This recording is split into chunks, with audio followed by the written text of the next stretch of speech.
Thank you, Lori. Good morning. Thank you for being here today.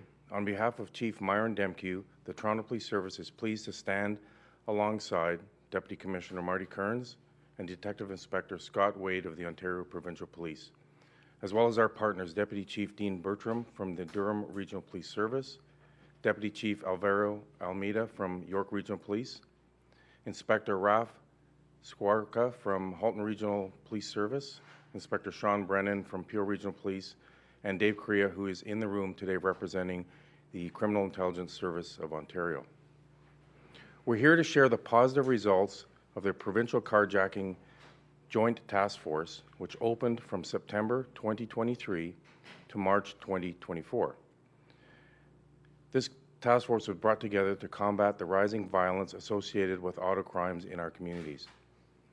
Although auto thefts in 2024 are down 28% in Toronto, these crimes have unfortunately contributed to an increase in home invasions, violent robberies, and gun violence throughout our region.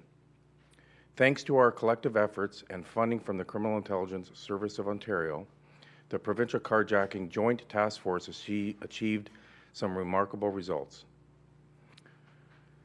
We made 124 arrests, there were 749 criminal charges laid, 8 firearms were seized, and 177 stolen vehicles were recovered. These vehicles were valued at over $10 million. This joint task force exemplifies the commitment of the Greater Toronto Area law enforcement to disrupt the networks behind violent auto thefts and highlights the crucial role of collaboration in tackling issues that affect all of our communities. However, law enforcement is just one part of the solution.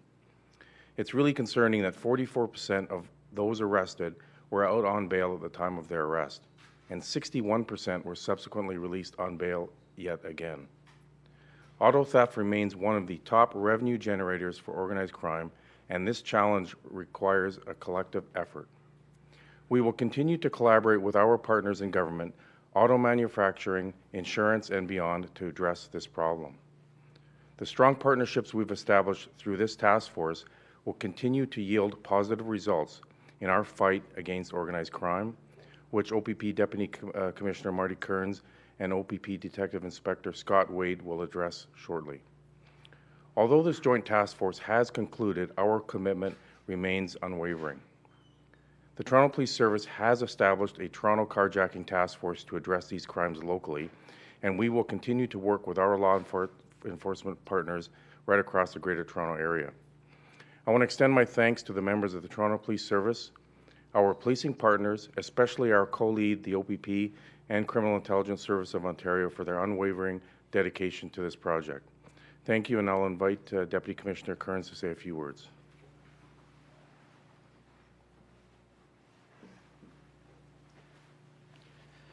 Thank you, Deputy Chief Johnson, and good morning. On behalf of Commissioner Thomas Carrique and members of the Ontario Provincial Police, thank you for all being here today. Each week, we continue to hear of more and more auto theft occurrences. Some are violent, some involve home invasions. Vehicle crime is a complex issue, but one thing is simple. Our communities deserve to feel safe when they lay their heads down at night. It is the right of every Ontarian to feel at ease in their communities.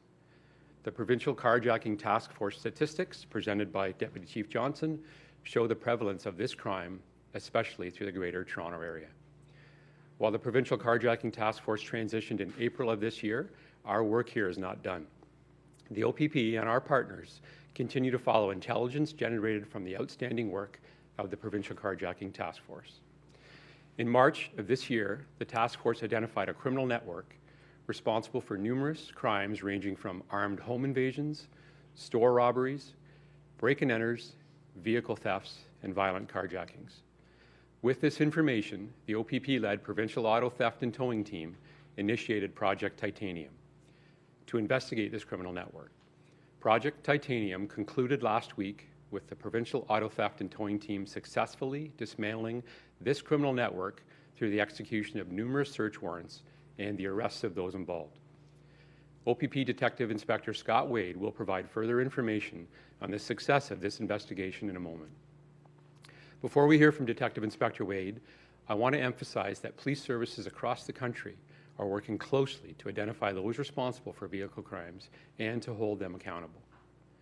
We continue to work with community stakeholders, including insurance companies, manufacturers, and every level of government. Our goal is to find long-term and effective solutions to this significant issue affecting our communities.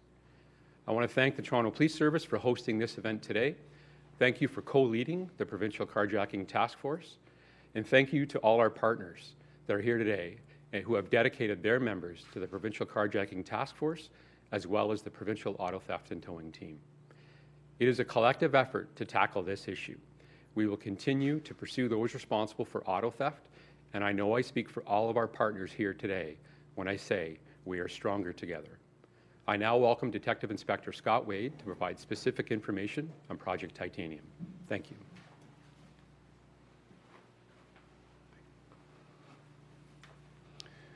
Thank you, Deputy Kearns. As the Deputy mentioned, Project Titanium began as a direct result of the great work achieved through the Provincial Carjacking Task Force. The OPP Provincial Auto Theft and Towing Team, or the PAT team, worked with members of the Provincial Carjacking Task Force on this investigation to bring an end to the violent occurrences that the accused have been involved in. These occurrences include armed home invasions, store robberies, break-and-enters, vehicle thefts, and carjackings. They have been charged with 103 criminal code offenses, but I want to put an emphasis on the charges related to firearms and robberies. What is alarming about this investigation is that the vehicle thefts were not simply carried out in the middle of the night on an unoccupied target vehicle. Many of the thefts involved violence, some with forceful entry into homes, with demands that the owners hand over the keys to their vehicles. This investigation involved armed robberies, posing a significant risk to public safety. The criminal network involved is tied to more than 100 occurrences, including 21 home invasions and 3 carjackings. We will not allow our individuals to continue instilling fear in our citizens, wondering if their homes will be entered late at night. Law enforcement has a duty to protect and serve, and that is exactly what Project Titanium has aimed to achieve. On June 18th and 19th, 2024, the investigative team executed 4 search warrants at locations throughout Peel Region and Toronto, as well as 6 vehicle search warrants. These search warrants were executed by members from the OPP-led PAT team, the OPP Organized Crime Enforcement Bureau, the OPP Tactics and Rescue Unit, the OPP Central Community Street Crime Unit, the OPP Provincial Asset Forfeiture Unit, the Provincial Repeat Offender Parole Enforcement Squad, as well as Peel Regional Police Tactical and Rescue Unit, the Toronto Police Service Emergency Task Force, York Regional Police Financial Crimes, the Canada Border Services Agency, and uniformed members from Peel Regional Police, York Regional Police, Durham Regional Police Service, Brantford Police Service, and the Sûreté de Quebec. Investigators seized the following items as a result of these warrants: 1 loaded Glock 17 firearm and ammunition, approximately $2,000 in Canadian currency, tools indicative of auto theft, including manual break-in tools and a tool utilized in electronic auto theft, money counters, fraudulent photo identification, stolen vehicle parts, ski masks, and other items of clothing used to disguise identity. Throughout Project Titanium, police have recovered a total of 23 stolen vehicles with an approximate value of $5 million. We have charged 8 individuals with 103 offenses contrary to the criminal code.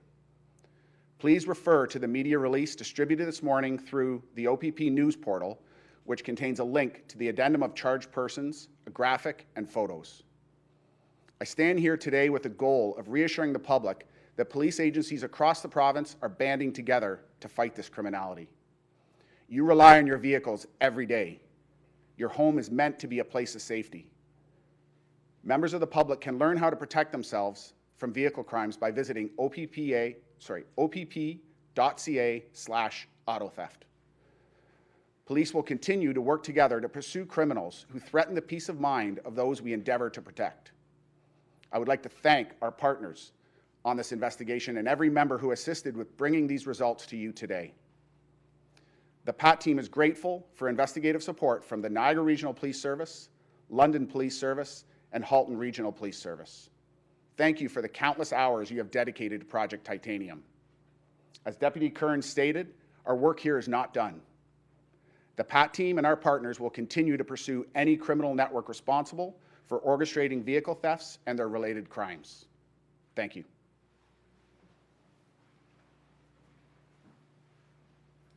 Okay, thank you. We will now take any questions that you may have. Please ensure that you've directed at which officer you'd like to speak to. It's directed at that service.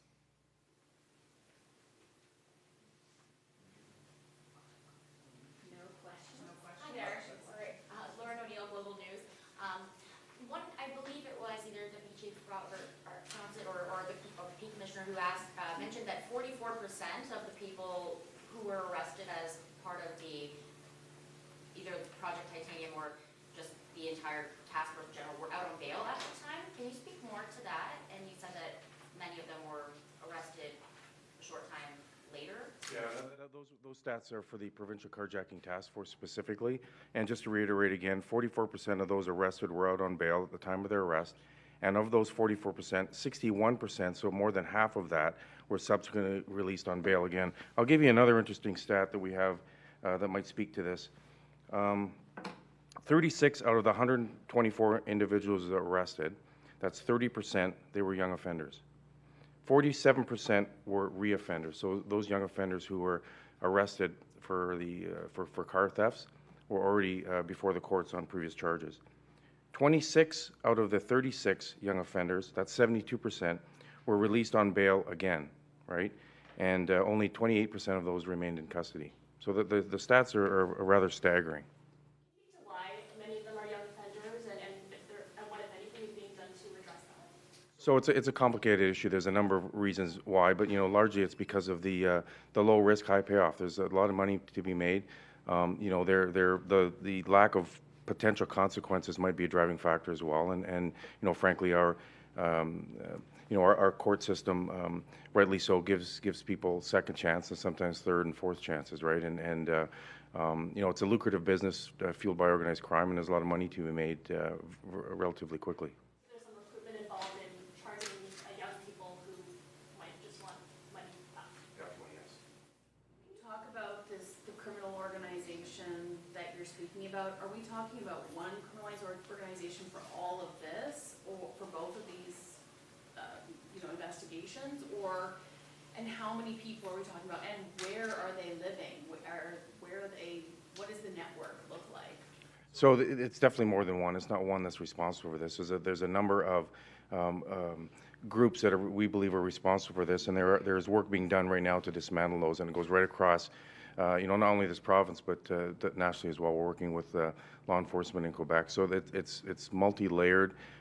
Numerous people are involved in this. International as well, you said? The reaches of this criminal? Certainly. The demand is overseas. It's Africa. It's the Middle East. I just read something in the news today that some of our cars were recovered in Guyana. So there is an international component as well. And on that, we are working with law enforcement across the world, frankly, Interpol, to make sure that we share information, registration, so that when our cars here from Ontario wind up overseas, we were able to recover them. Recently, federal money was announced, and there's also more to be done at the port in Montreal. How much do you expect those efforts to curb what's going on here? How important is it to have that stopgap there? It's very important. We can't do it alone. Not only the community involved, but all law enforcement agency, including the Canada Border Service Agency and multi level agencies that are supported by the government. I mean, your question is it good enough? No, what difference is that going to make? How important? These are young offenders. This is multi-layered. This is going all over the place. What can we do? How much of a difference will stopping these cars, going through the containers and everything do? What else needs to be done at the community level? all levels of government are taking this seriously. They've heard the public talk. Frankly, car theft, carjackings affect everybody. If you ask a random poll of 10 people, I think 7 out of 10 will say they know somebody, if not themselves directly. So this is an important issue. The government has held a couple of summits in Ottawa that a lot of us have appeared before to answer questions. We've met with the auto industry, and certainly both the provincial and federal governments have put money up to help us in this area, and we've worked great with our partners in Quebec. Deputy Commissioner Kearns can talk about some of the stuff that we've done at the border if you're interested, but it's a multi-sectoral, it's a combined approach to make sure we deal with this, and so it's very important that everybody step up and do their part. Why are the names of the people arrested listed here? Sorry, say that again? Why are the individuals charged listed? So they're on a link. It's just to make it easier. So we have those. They're not keeping anything other than obviously young offenders. And just to clarify, just a clarification question. So these numbers are up to March 2024, the Toronto Police release. That's correct. And this is all in addition to that. That's correct. This is plus because all this took place post this. That's correct. This is a question for Deputy Commissioner Kearns.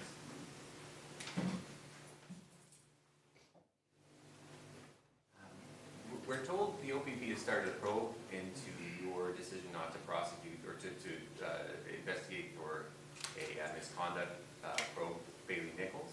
I'm wondering what you could tell us about that and how that's affected your role right now. We're here today to talk about the success of Project Titanium and the Provincial Carjacking Task Force, so that's what we'll keep today at. Thank you. I asked the OPP about this for about a month. I haven't heard any answers back. Some of the people involved tell me that you are being investigated, so I thought it was fair to hear from you whether you thought that decision not to prosecute was fair, even though eventually she was convicted of criminal charges.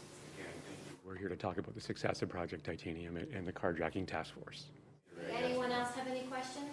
Yeah, I have one more about Project Titanium specifically. I understand that these individuals were arrested and charged with violent home invasions, more so than simple, out of the driveway. Would you say that the streets are safer now, that this criminal network is, been taken care of, I guess, so to speak? Or do people still have to worry about these violent home invasions, these armed robberies in their homes? Can you speak to that a little bit and what people can do to protect themselves? Absolutely. Obviously, there is still an issue with carjackings and home invasions and auto theft in general. I know Equite will be releasing their 6-month report with stats in the coming weeks. We're cautiously optimistic that the stats will be trending down. This is one group involved in, as Detective Inspector Wade indicated, over 100 occurrences. There are other groups that we are also actively investigating. So, we've made a little bit of a difference here today, but people do still need to be vigilant. And again, they can access our website with the tips on how they can protect themselves and their vehicles. How many other groups would you say you're aware of that are committing these kind of violent crimes? Ongoing operation, so I'd rather not comment on that at this time. I've got a question for Deputy Johnson. When it comes to auto thefts and carjackings in this city, as you mentioned, car thefts down by 28%, but carjackings about doubled actually this year versus last year. Why do you think that is? Is it because people are doing a better job of protecting their vehicles, that now these criminals have become more brazen and actually using guns and violence to obtain these vehicles? Certainly, that's part of it. I mean, as quick as the technology solves one area, so as you know that there was technology out there where folks could mimic or copy the electronic signature of a fob. Once steps were taken to frustrate that, then now they need the original fob. And how do they get it? They either break into somebody's house when they're not there, or when they're there, or when they're driving their car. So certainly that is a byproduct of this. And I guess, what's your advice now to people to protect themselves? I mean, there was a quip recently where it was leave your keys by the front door to protect you and your family. What do you say to people now who are growing more concerned that if now someone doesn't just steal my car from my driveway, they're actually going to come into my home and point a gun at my family? Well, I mean, I know on the press release we've got links there, some crime prevention tips that please look at and share with your audience. But you got to be vigilant. You have to look around. You have to be aware. And at the end of the day, take the steps that you think are necessary, but never put yourself or your family in harm's way for a car. This is a significant, number of arrests, but is it a drop in the bucket, would you say, in terms of, the greater problem that's facing It's a huge problem, but like I said, and I think the numbers will show shortly that auto theft itself is down right across the Greater Toronto area. In Toronto ourselves, we're down 28%. So part of that is because of a joint task force like this, and some of it is also locally, the good work that the men and women of the Toronto Police Service are doing every day to address this. Like I said earlier in the press conference, we are standing up our own team to make sure that we keep our foot on the pedal on this thing, because one car theft is too much. Deputy, can you speak about the frustration on the catch and release? I mean, you catch people like this, a lot of them are young offenders, they're 60-something% back out on bail. So essentially your officers are out there catching and releasing the same people. That's got to bound up a lot of resources as well. It does, but remember, the police are one link in the criminal justice system, right? We do our work at the front end. We bring offenders before the court, and then there's another system that takes over, and they have to, courts have to look at evidence and the circumstances of each individual offender, and the decision sometimes, sometimes to our frustration, is that those folks are released, and we hope, thankfully in this country, people are given a second chance. But when it's when it's multiple times, it is frustrating for sure. But that's not going to deter us from doing what we believe is the right thing. I just had another one, car theft related. We're looking at a civil forfeiture application now that goes through a number of different car thieves that have been arrested and charged, and they all got off from delay. And that's a different side of the backlog of court problem, but one that doesn't, it's not just bail, it's that they walk entirely. How often do you see that the people you're working hard to charge walk because of court delays? Well, I mean, listen, that's no secret. There's the courts are under-resourced, so are most police services for a variety of reasons, and there are there's rules that we have to abide by. It's getting disclosure to to prosecute offenders in a timely fashion, and sometimes we fail in that, and sometimes the courts, because of being over-resourced, can't deal with an issue in the legislative timeframes, and that's the byproduct of the system that we're in. How often? That's a hard question to answer, because depending on the offense, it's different for a whole bunch of different things. But it is frustrating, certainly, whenever a case is dismissed because of administrative issues. Is there a fix to that? Is there a fix to that? Well, listen, becoming more efficient is one one solution, obviously, but the resourcing. I mean, the courts, they need to be resourced, as well as police services as well.